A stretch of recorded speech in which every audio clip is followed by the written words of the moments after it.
Update lang muna tayo mga ka-farming dito sa aking munting kulungan. Ito, busog na busog yung ating kambing. So ipapakita ko sa inyo, kaya tapusin nyo itong video na to dahil ipapakita ko sa inyo yung mga kambing natin na kung ilan yung kambing na nanganak at ilan yung palabas natin ngayon. So ito, yung kambing natin na to is napakapayat nito nung dumating. So panoorin nyo, kailan lang, wala pa yatang isang buwan.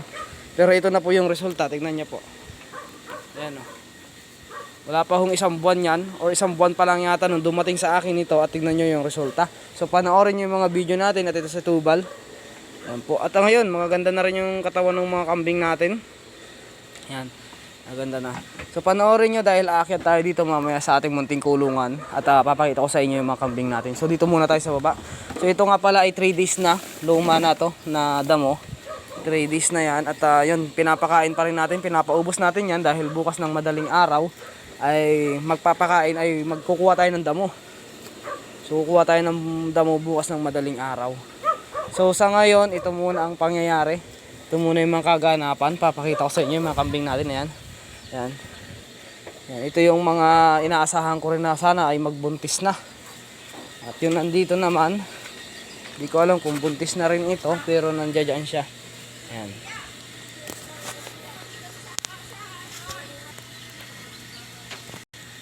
Ayan po, inaasahan po natin na, ewan ko kung buntis po ito. Pero tignan nyo, ito po ay binili ko ng 5,000, native lang po yan. Pero kung titignan nyo po, ay napakaganda po nito sa personal. Sobrang taba ho nito. Ayan o, sobrang taba ng native natin. So yon, ang mga kambing ko nga pala dito sa munting kulungan ay meron tayong native, meron tayong bower, meron tayong upgraded, at meron din tayong Anglo, at meron din po tayong mga boang, mga ka-farming. So iba-iba ang nandito sa aking munting kulungan. Isog ko lang muna to bago tayo umakyat dun sa taas. Dito gusto ni Tubal eh. Isog lang natin yan. Tayo, taas na natin to. Taas muna natin to bago tayo pumunta sa taas. Bukas po ng madaling araw ay kukuha na naman po kami ng damo. Po. Mga kambing natin, ayan. Ayan, may mga kulungan pa tayo dyan at magpapagawa pa tayo ng kulungan. Magpapagawa pa tayo ng kulungan. Ayan, dito po. Ayan. So ito yung mga panganak ko. Ito po ay papailawan ko lang po. Ito po ay first time na manganak at dalawa po. Ay! Natapakan mo na yung paa. First time pong manganak at ang tatay po nito, dalawa na to ay yung full blood na red bower po ni Boss Eric. So ngayon, panoorin nyo rin po dito sa aking video dahil dun sa last upload ko dahil nandoon po yun. So yung tatay nito ay mga full blood po talaga na red bower. Pero yung nanay nga, yun nga lang, malit ang nanay at native lang. So, yun na nga. Pagtsatsagaan muna natin saan ba tayo nag-uumpisa. Siyempre mag-uumpisa muna tayo sa mga maliliit na bagay, 'di ba? Lalo na kung wala naman tayong kakayahan na bumili ng mga mamahaling kambing. Although nagpursige tayo ng isang back na medyo mahal din 'yan kasi pure breed na bower ay meron din tayo dito. Ayan. Unti-unti naman ay pinapaganda ko yung aking mga kambing at ito naman yung aking Anglo na sobrang laki. Kasing laki ho or kasing tangkad din ho yan ng back natin. Yan. So napakaganda ho niyan.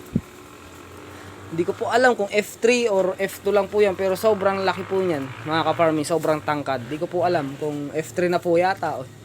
Yan, mga ka-farming. So bukas umulan naman dito ng 2 days so ipapastol ho natin yan para hindi ho siya ma-stress. So paminsan-minsan mga ka-farming, yung mga kambing natin ay kailangan din naman ho nating ilabas para nang sa gano'n naman ho ay hindi naman ho sila ma-stress. Iwas stress na rin ho. Lalong-lalo na't magtatag-ulan na rin. So ito po si Tagpe, yung aking pinakamagaling na inahin, isa sa mga pinaka-paborito kong inahin dahil ito po ay walang habas kung kumain nito, walang patawan nito, tuyuman or hindi. Basta kahit pumuputok na yung tiyan niyan, kain ng kain. So ito ini-expect ko na buntis at hindi ko lang po alam kung kailan po ito manganganak. Kasi base po sa na-obserban ko po sa kanya, yung milk bag niya po ay lumalaki. Ayan po. Ito po ay F1 bower lang po yan mga ka-farming. At ito yung anak niya na F2 bower. Ito yung anak niya na F2 bower. At ang inilabas naman nito ay isang back. Ito po yung anak niya, F2 Bower. Yan. Ito po yung anak niya, oh. F3 na ho. F3 Bower. Yan po. Yan. Malalaki po yan mga ka-farm. At ito yung kapatid din niya. Yan. Anak din ni Tagpe. So ito yung mga kambing natin. Ito yung mga paanakin natin kambing. Yung kumbaga ng anak na. Kailan lamang po ng anak yan. Kaya nga halos wala akong masyadong update kasi sunod-sunod ho kasi silang nanganak. So first time lang nilang mga anak lahat. Kaya tig-iisa talaga yan. Yun ang hindi ko inaasahan. Yung pinakita ko kanina sa inyo sa video. Yung una. Yun ang hindi ko inaasahan. Pero ito mga first time talaga nitong mga anak. At ang anak niya, ang magulang nito ay si Umpeng. Sa mga lahat po ng mga old subscribers ko, alam niyo po yun sa Umpeng. Yung dati ko pong kambing. Ito na po yun. Si Pangit at saka si Ganda. Ito po si Ganda. Ito po, malaki na po yung anak ni... Tignan nyo. Pinagtitripan niya na yung nanay niya. Yung back. Sariling nanay niya. Tignan nyo. Kung gaano ka-agresibo yung kambing natin. Sariling nanay niya. Kinukulit-kulit niya. Wala pa ho yung 2 weeks lang ho yata ito. Mayabang na. Oo. 2 weeks lang ho yan, mayabang na. Ito ang ating back. Ito po si Pangit. Yan, yung pinapaborito kong dahil pinakamaamo sa akin, yan po si Pangit. Ito po yung anak niya, puro back. 4 po ang lalaki. At ito naman po ang native natin na inahin.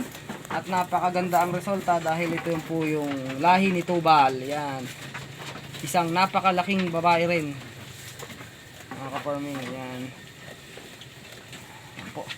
So lahat po yan ay na-injikan ko na. Nabigyan ko na ng iron at nabigyan ko na ng DCM. Yan. Nabigyan ko na ng DCM. Ang hindi ko na lang ho nabibigyan ay ito dahil 1 day old lang po yan. 1 day old. At saka ito naman ay halos same lang. 1 day old din yan. Mag-iisang araw din yan mamaya. So ito medyo maliit lang itong dalawa na to. Kung gaya kasi nga syempre yung nanay maliit. Pero lalaki din yan. Gagawa natin ng paraan. O pa ba? Tiwala lang sa kakayahan natin. So yun po sa lahat po ng mga nangangarap na magkaroon po ng kambing. Sa mga wala pa pong experience sa pag-alaga ng kambing. Wala hong masama. Mas maganda pong magsimula ho muna tayo sa native. Dahil doon naman din ako nagsisimula. At yung makikita nyo nga puro native din naman yung mga kambing ko na iba dito. At unti-unti ay nag-upgrade tayo. Pagka may pera, upgrade tayo. Kuha tayo ng magandang klaseng inahin. Yan. Yan. Mga native lang naman po yan. Ito, upgraded boang. Yan po. Ito, upgraded boang. Yan, upgraded boang po yan. Boang. Si Pangit, boang din. Native din yun nandun. At yun, F1 or F2 Bower.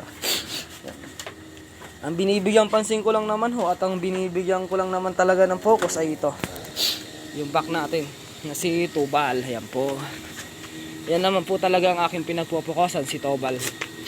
Kasi siya po yung talagang gusto kong tumagal pa sa akin dahil marami pa siyang isiservisyo sa akin dahil wala pa tayong nagagawa na inahin niya. Kumbaga palabas para sa kanya. May mga palabas na tayo pero puro mga lalaki pang dispatcha. Dadalawa pa lang yung palabas natin na babae. At yun. Hindi pa natin basta-basta alisin si Tubal hanggat kayang-kaya niya pa at hanggat malakas pa naman siyang kumain ay aalagaan pa rin natin siya. So ito po yung aking setup dito sa aking munting kulungan at sa mga old subscribers ko ito po malaki na po ang pinagbago dito sa aking munting kulungan dahil kung dati lamang ho ay sa lupa lang ho natutulog ang mga kambing ko at winawalis-walis lang ho natin yung tayo. Ngayon po ay naging upgrade na rin pati yung ating kulungan. Ginawa na rin ho nating medyo maginhawa ang ating pagtatrabaho. Para kung sakaling dumami man po ang ating mga alaga, kung isa ka man sa mga katulad ko na nangangarap na magparami, ay mas maganda kung ganito ang setup ng inyong kambingan. Para nang sa gano'n naman ho, hindi na ho kayo mahirapan na maglinis mga ka-farming. So yan po, makikita nyo naman ho.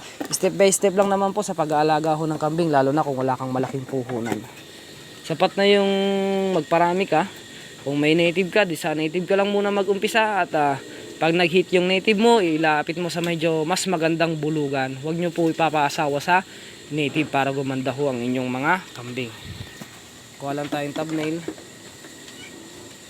Po mga ka-farming, hanggang dito na lang mga ka-farming. At sana support nyo pa rin po yung aking mga video. At ngayon ay update tayo. So ngayon mga ka-farming, Tulad nga ng aking sinabi mga ka-farming, ngayong May ay may palabas tayo na 6 na kambing mga ka-farming. So sa mga susunod na buwan, hindi ko alam. Sana nga sunod-sunod na rin yung blessing sa atin. Sunod-sunod na magbuntis yung ating mga kambing sa mga susunod na buwan. Hope na sana mag-hit silang lahat para nang sagon naman sabay-sabay silang magbuntis mga ka-farming. So hanggang dito na lang mga ka-farming at peace out sa ating lahat.